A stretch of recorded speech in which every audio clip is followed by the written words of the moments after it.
If you're sending products into Amazon every week and still not getting results, you're not doing anything wrong. You're just missing this. There are three things silently killing your store right now, and almost nobody sees them. I just did a live training in my community. Let me show you. Okay, so when we're talking a little bit about not making the sales and we're doing everything right, that takes into account that we are actually sending in our shipments on a weekly basis. And looks like Charles is here too. Good to have you here, Nia. Thank you so much for joining. Wanderer, always a pleasure. Right? So it takes into account that we're taking all the steps we're supposed to. We're committing our shipments, we're getting them out on time. We are continually sourcing new products. We have a budget in place. We're literally spending it every week. But there are some silent killers that literally will keep us in a certain state that we don't actually see. And the first one is that we don't actually have a repricer. And we have dead listings in there that are holding up capital. We have some dead listings holding capital that we're really not doing anything with. Kurt, good to have you in here. Mike, always a pleasure to have you in here. Thank you so much for joining. Let me make sure I didn't miss anybody else in here. Good. It's always good. I'm going to keep popping back and forth. So for those of you guys that went on that repricer journey with me, those of you guys booked the additional call with me so I could help you go through your stores and then, kind of set some minimums, understand minimum maximums, understand the differences between FBM sales using the repricer and the FBA, and really like are starting to see that momentum. It can take a lot of the pressure off of those decisions that you had previously where you were just like, well, it's my money. I'm going to go ahead and let it sit there. Do you know why? Because it's my money. I can do whatever I want with it. And if I decide that it's going to sit there for the next 6 months, that's my choice. No, you acting like a little fucking baby. You're acting like a big baby. You are, because the market shifted. You didn't shift with it. You didn't have a repricer to do it. And then you looked up one day and the shit was selling for a lot less. And now you're pissed off. So you raise the price. Or in my case, on a couple of listings, the price to fulfill changed and it raised, and I got mad and I raised the price and that shit sat. So I got rid of that. That you can just get rid of that and get that money back, right? It's like diaper school. Mark's in the chat. He's like, it's diaper school. That's like it's a serious diaper school mistake. Yeah. So Ethan in the house, good to have you here. Thanks so much for joining PLS63. Always a pleasure. Stacy, thanks for the promo code. Stacy on the promo code, the happy hour promo code. Stop it. That was so good. So good. And there's so many of us that buy on officesupply.com. Now, the next thing in why you're not making enough sales has to do with too few ASINs. You do not go wide enough. You want to go deep. You have the money to. In fact, we're not kids. We are adults. We have adult money. We have granny money. We have some grandma money. We have that kind of money. We got that grandpa and grandma money. We can do whatever we want, right? But that doesn't mean that we just go deep on shit, right? It doesn't mean that. And if we don't see a rise in our sales, it has a lot to do with we don't have enough offerings. And I'm not going to talk about 7-Eleven today because I'm just not going to today. I'm not going to. We're just going to do a different example today. We're going to say that there are peanut M&Ms, there are almond M&Ms, there are caramel M&Ms, there's probably more. There are so many. There are just regular plain M&Ms, no nuts on the inside of them, right? Isn't that nuts? There's nothing on the inside. It's just that, right? There's white chocolate M&Ms. It's endless. There are mint M&Ms. They're just endless. Melvin's like, we got the AARP money. uh, Mike said, Stacy's always money. She said, you want to go to the Bahamas, increase your ASINs. All right, so you have too few of ASINs. You don't have enough places where the customer can come and buy your products. You don't have enough offerings. You are not wide enough that they can take a stab at everything. You haven't tried enough things.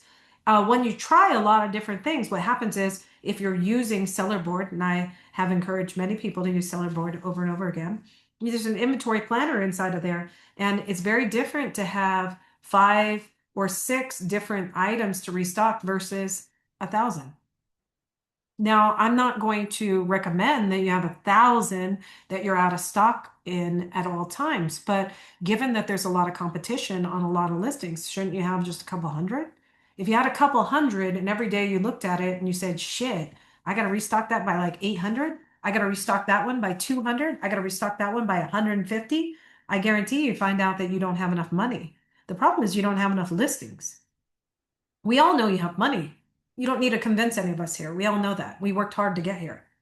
And now you're here and you don't know what to buy and you don't know what to sell. It's because you don't have enough offerings, right? So you get approved for a brand and then you wheel around because you're so excited you got approved and you say, what can I get approved for next?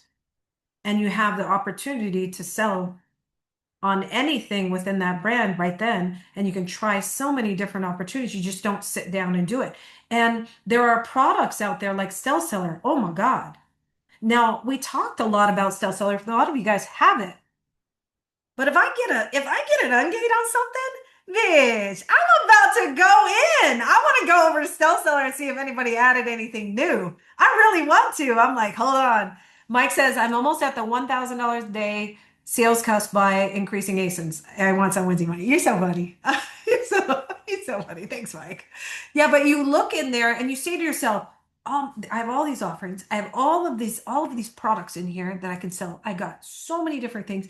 Oh my God, I just got approved for XYZ. Like, here's the thing. We were in the live call or something in the premium community. We found an auto engate, well, not really an auto engate, but at the time was an engate. I'll admit, I added one listing. Now, there could have been hundreds. In fact, I went to the website later and I stared at all the different products and I was like, oh, they have an order quantity maximum. That's okay. I can make an order of one of each of these today. And maybe a couple days from now, I'll order it again.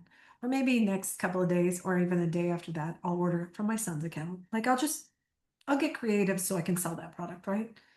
But at least I'll take the time to look at it. And I'll admit the first day I didn't look at it, just added one listing. And I was like, let me add one of these to cart and I'll come back to it later. But the mistake is thinking that just because you got one approval, you're going to get all of these other ones and you're going to forget all of these opportunities where you can make money when all you really had to do was just buy a few. Now, I will give a very good example of something yesterday. So I'm always looking at the single wick candles, right? I'm always looking at them because I say to myself, I know there's going to be something here. Don't ask how I forgot to check out last night. I fell asleep with my phone. If you ever get a TikTok message from me, it's because I fell asleep on my phone. I fell asleep. So I'm in there and I'm like, I know there's a candle in here I can sell. I know there is. And the idea is I've never sold the single wick candles. I don't know what's going to happen with this glass. I don't know how I'm going to pack it. I don't have any idea on it. I just have an idea of selling these candles. And I think I've got a pretty good handle on how I'll do it, right? So I see it's a 1 day sale. It's $6.50. I find two listings that are selling in the single that the scent just came back out at $26.99. I say to myself, that's fucking money. That's fucking money. Right now, I'm saying to myself, self, I think you get a lot of these right now, and you can go straight on these listings right now. And then my other self says, self, you can go on to a couple of these different listings and you can try them and see how they do. You can find out what type of returns you're going to get from glass products if they break on the way or if Amazon breaks them.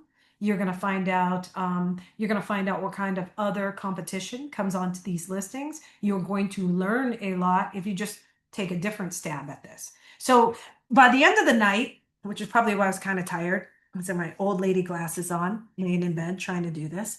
And I found a bunch of listings, like, yes. So I say to myself, you know what? With all the limits and stuff, let's just buy 5 of each of them. We're going to be fine. And then I was like, let me look at limit 4. Next thing you know, I wake up, it's 8:30 in the morning and I fucking forgot to check out. So note to self, if you're sourcing, you should probably do it on your computer while you're up.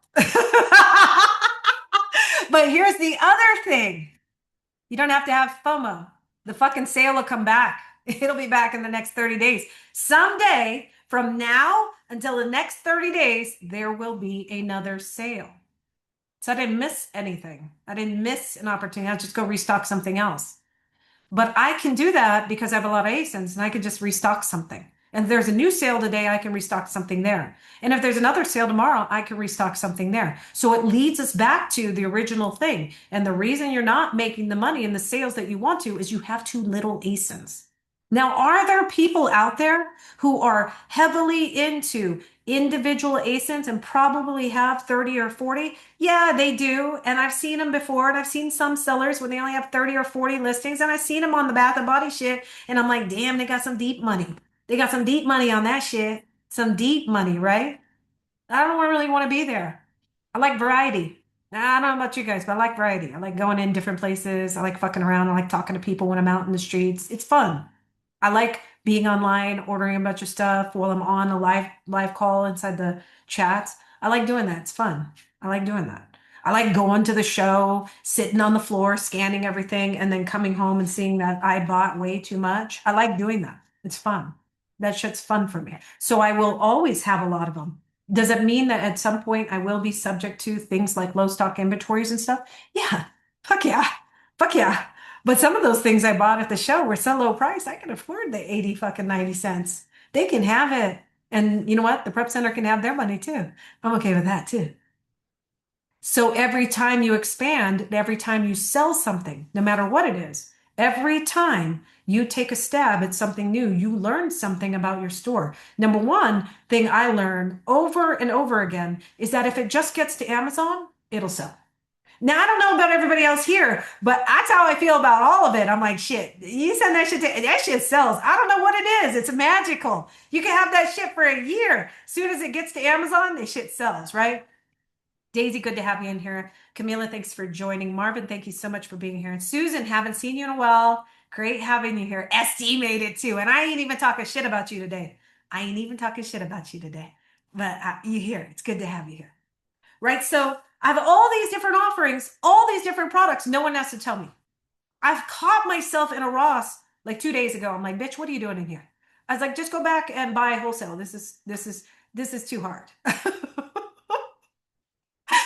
Now, for all the times I bought in the store, I was like, God, this is fun. Now I'm just like, bitch, this is too hard. They only had like three. I'm like, nah, nah, nah, nah, nah, nah. Let's go buy it over here. It's a lot easier. Let's go get 120. Let's go 240. Let's go get them up there. It's a little bit easier, right? But it came from experience and massive numbers of ASINs across different brands. You will never have to tell me what a good Nerf product is. I know. I've sold a lot of them.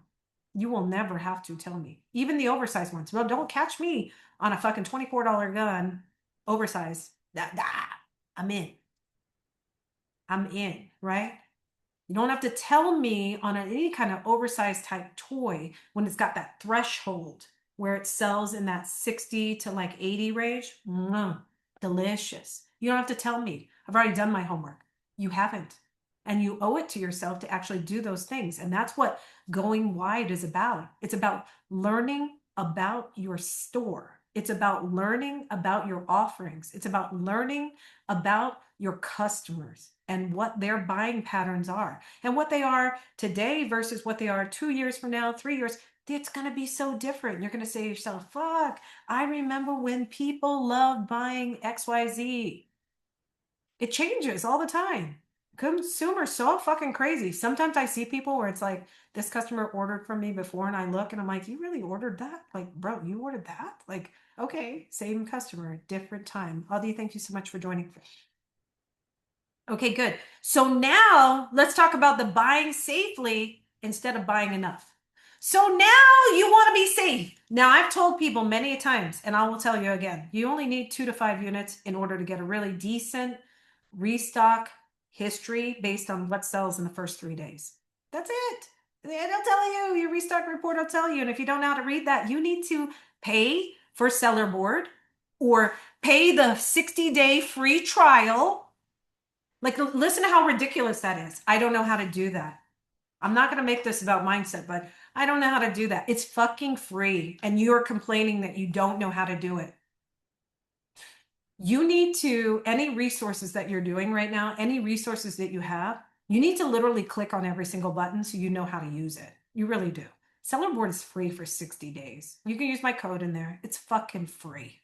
You have no excuse for not understanding how to restock your store when it literally does that. And then when the subscription comes up, it's like $15 a month. Like, you have no excuse. You have no excuse, right?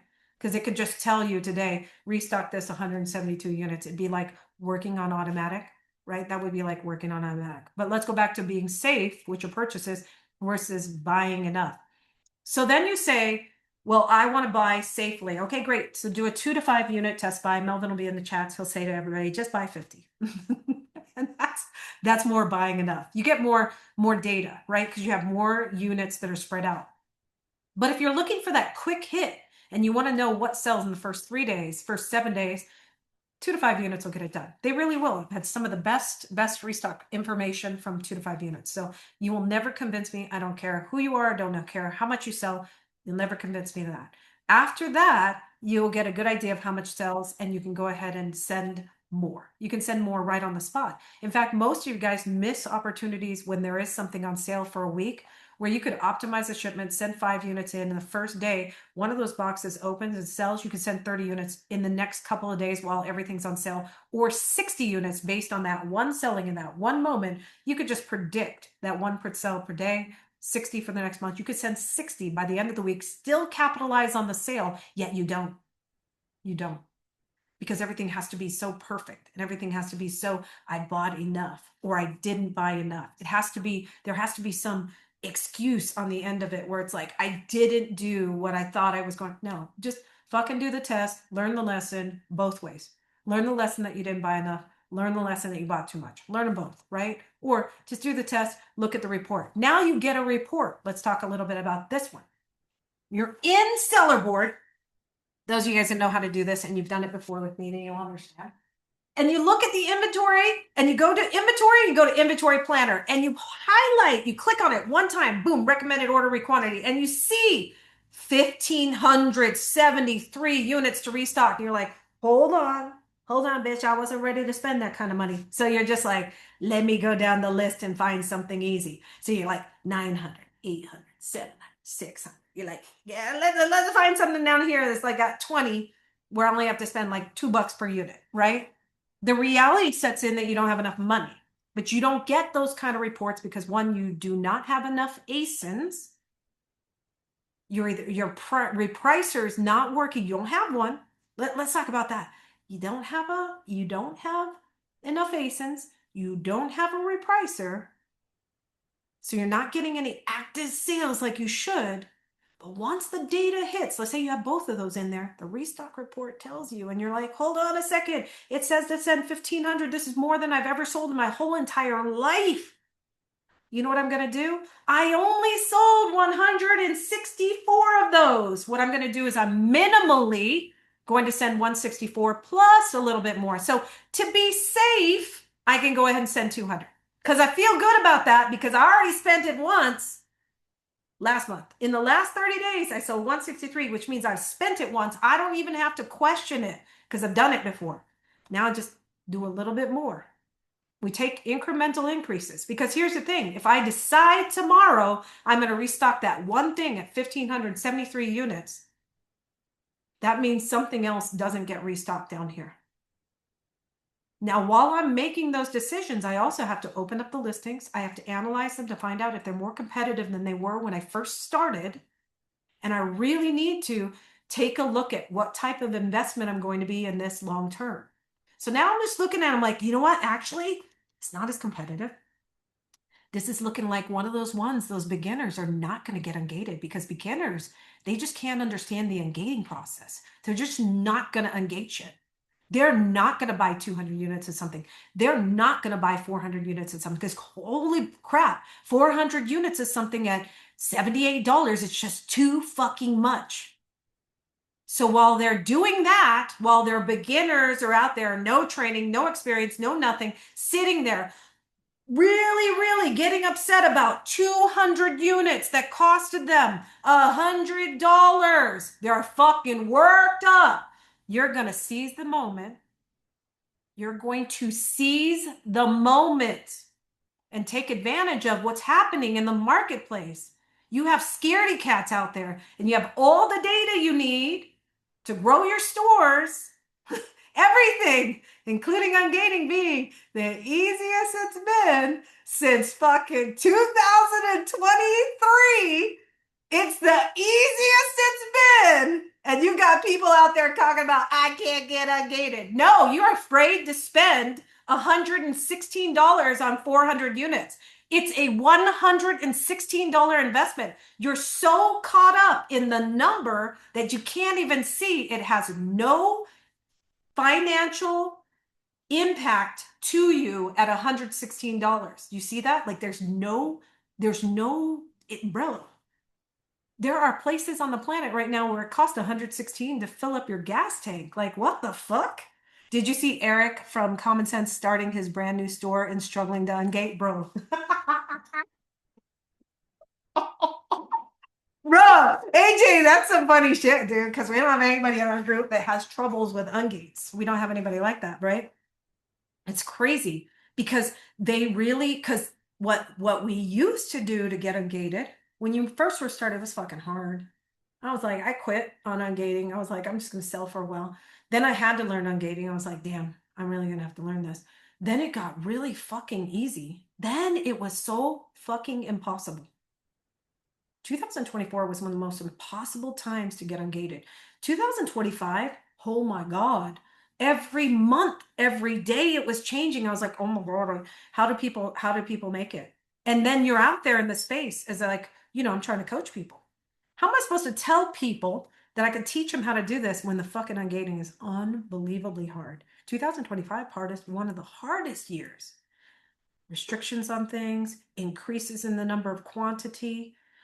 Remember when they said May 29th last year, that was boom, Crayola, if you didn't get your approval before then, they were going to restrict it. That was fucking nuts. Like, if you try to explain that to a new person, oh, and then Canadian sellers trying to sell back in the US who only have, imagine this. For those of you guys that don't understand it, when I tell you, you only have like a window. When I tell a seller, I'm like, hey, you're in Canada, you got like a window, it's like 7 to 14 days. You have to get a major brand ungate in that time period, or your account gets restricted in the US. And they're like, oh, okay. And like 14 days later, like, hey, I can't sell in the US. You're supposed to be pushing the button. You're supposed to be pushing the reply button. It's supposed to be like spamming the fuck out of the department to get an approval. You need major brand approval in the first 7 to 14 days. So roll back, same seller.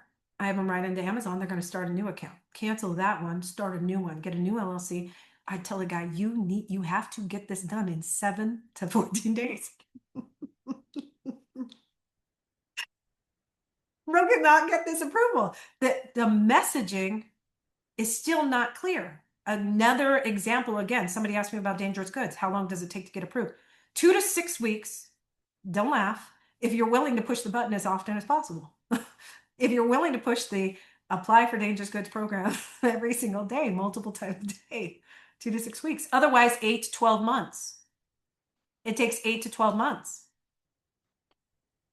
And most people say to me, no, I tried it. I did hit it. I did apply. No, you didn't. Because if you did, you'd be approved. You didn't. You'd have to push it every single day, multiple times a day.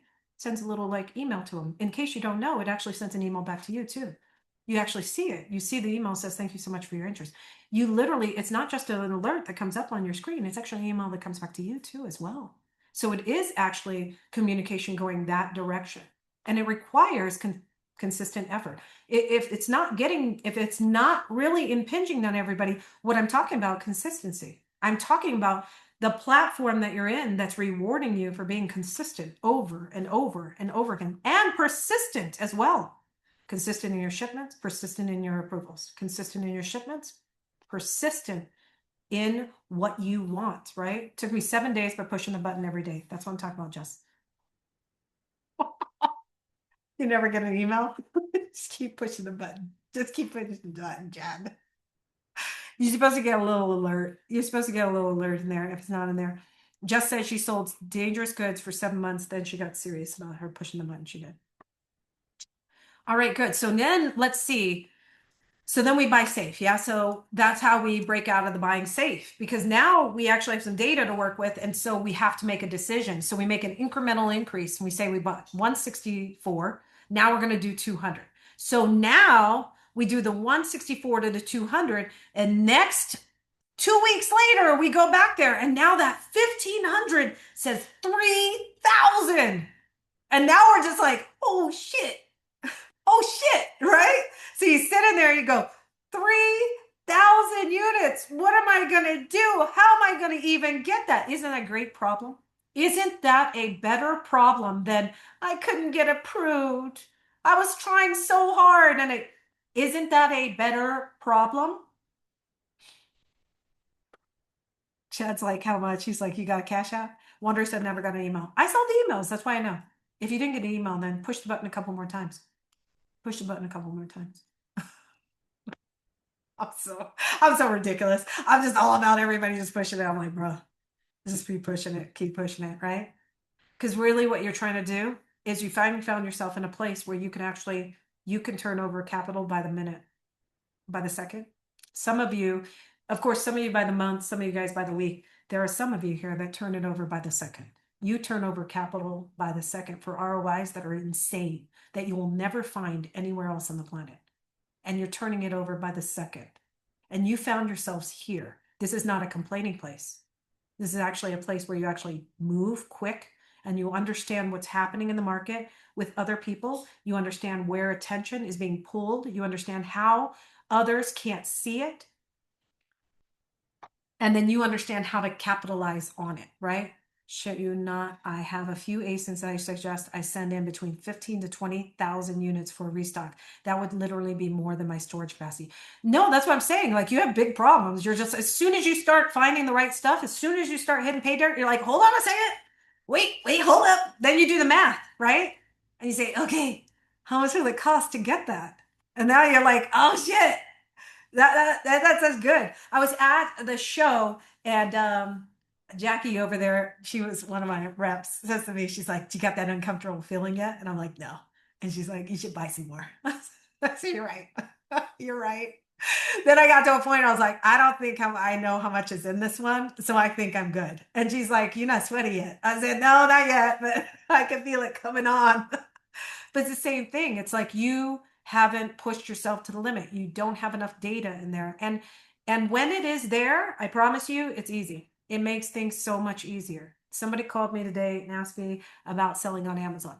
And they had worked 9 to 5 for a very long time. And their first question was, is Amazon like Amazon affiliate Amazon, whatever the fuck that is, like Amazon affiliate, right?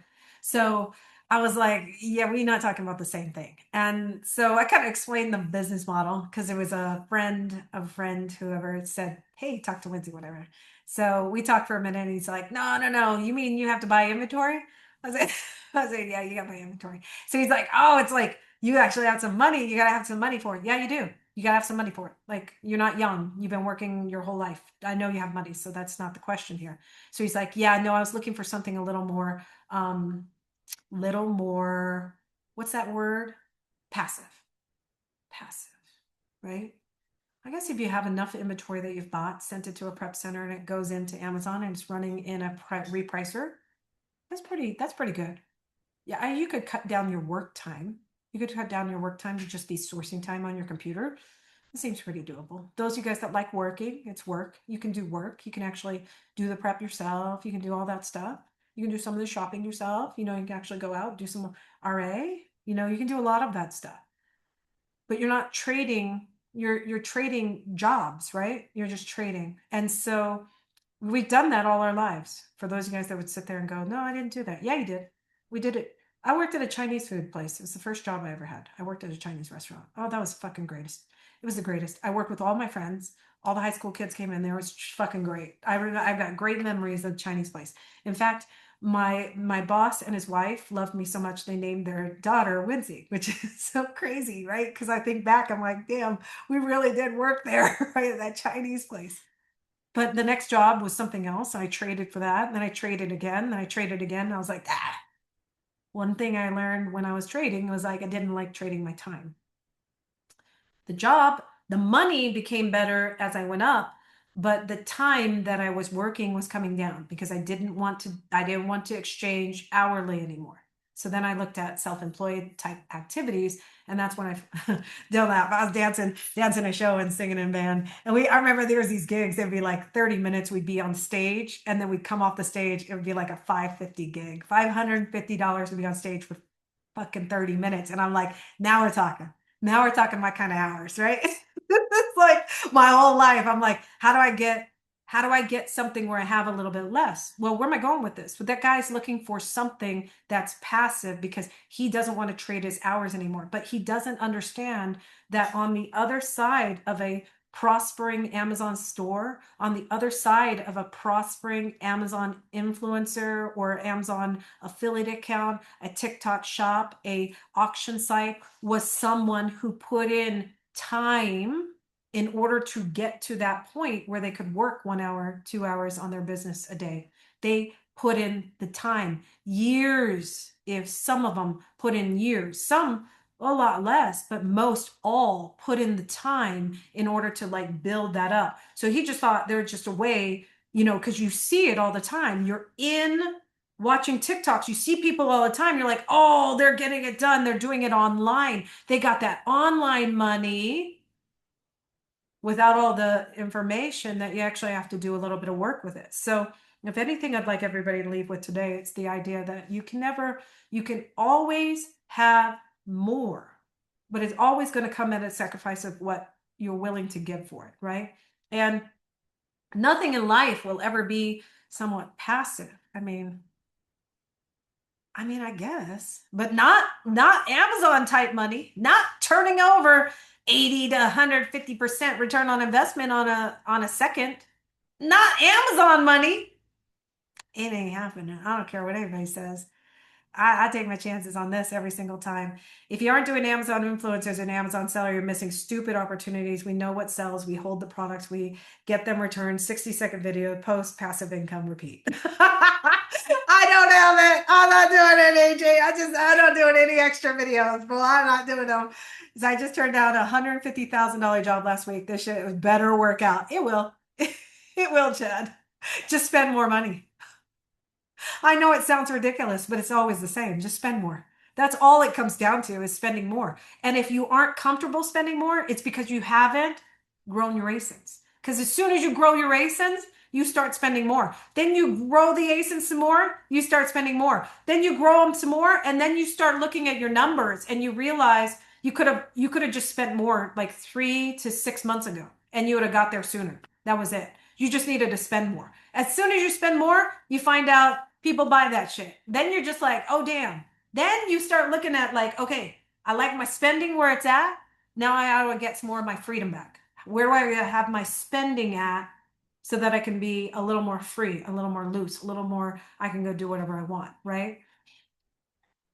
It's like a post no ball, like the ungate email. Oh, it's like it is. Let's see. It better be, because we sell in aluminum cans by the shut up.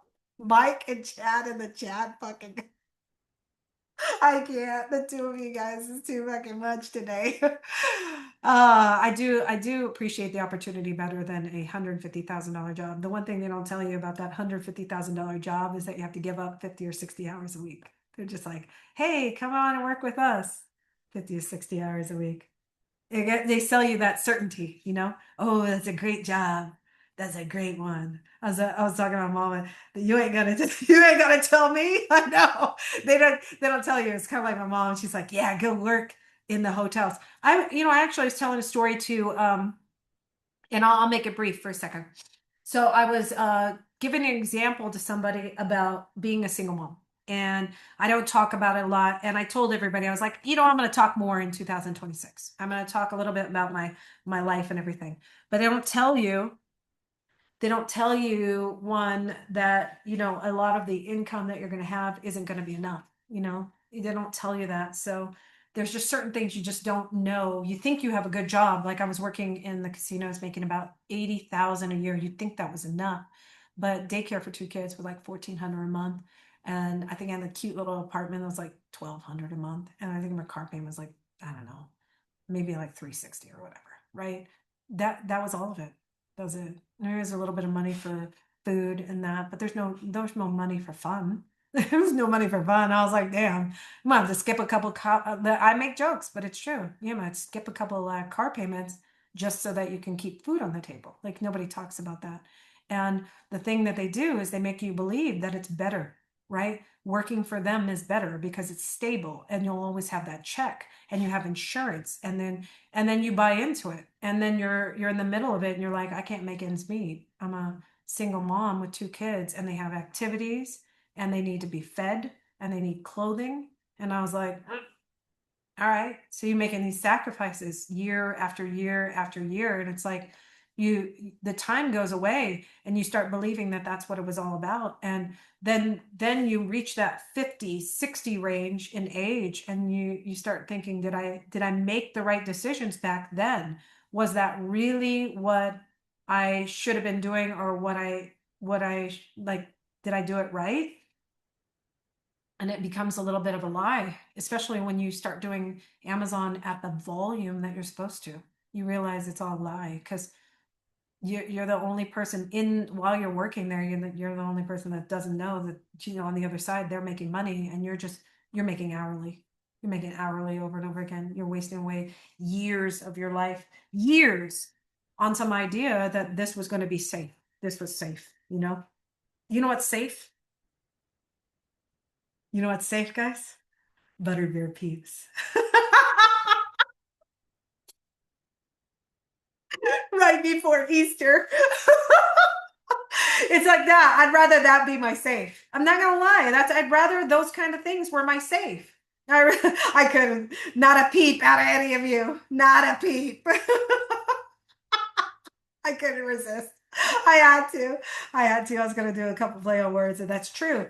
They own you. Chad says it's correct. They do own you, and you have no freedom. It's your girl says it's safe and it's slow and it's boring. It is. It's safe. It's slow. It's boring, and then before you know it, you can't move your body. You can't move your body around. You can't go places. You can't do things, and you wish you could do. You wish you would have done something different. It's the biggest thing. I think they talk about older people in homes and stuff like that, and they say regret is one of the biggest things that comes up. Regret. And there's one thing's for certain: I'm never going to see any regret. Now, you guys want to have little baby regrets because you didn't buy this product and sell it during this time period, or whatever. You want to have those kind? That's cool. I'll let you. I will. Don't talk about it out loud. I can't stand the complaining. If you want to be regretful that you missed out on the 650 single wick candle sale, that's okay, right? But what you don't want to do is make it through life and then have regret that you could have done something different. Because the truth is, you can. The truth is, everybody can. We all can. All you have to do is just make a decision. Wake up in the morning and you say to yourself, you know what, this is it. All it takes is one decision. It changes everything within 24 hours. That's it. One decision.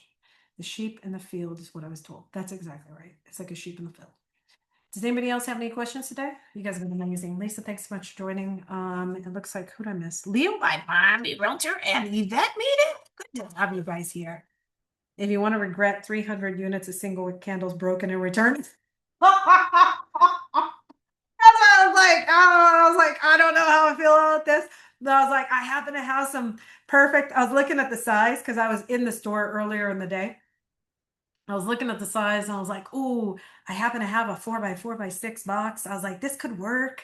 This could work. I was like, kind of. And I was like, I can wrap them. I can put them in there. I was like, ready to ship. I was like, maybe I'll think about it. You know how many 3 wicks got returned because they were missing wicks? Stop! Stop it! Stop on the returns. Stop on the wick return. That's crazy. Kat, good to have you here. Good to have you here. All right, good. So thank you guys so much for joining me tonight. I appreciate you guys being here. I hope that gave you a little bit more information on what you should be looking to do in your stores. As a quick recap to everybody that's here, no repricers to handle dead listings, too few ASINs because you just don't have anything that you're testing, and buying safe instead of just buying enough, right? You guys can absolutely do this. You don't need more knowledge. You need more volume. If this is you right now and you know you're doing everything but still not getting the results, this is exactly what we fix inside the community. I show you what to buy, how to scale, how to actually build this into something real. So if you're serious about this, the link for the 7-day free trial is below. Come and join us.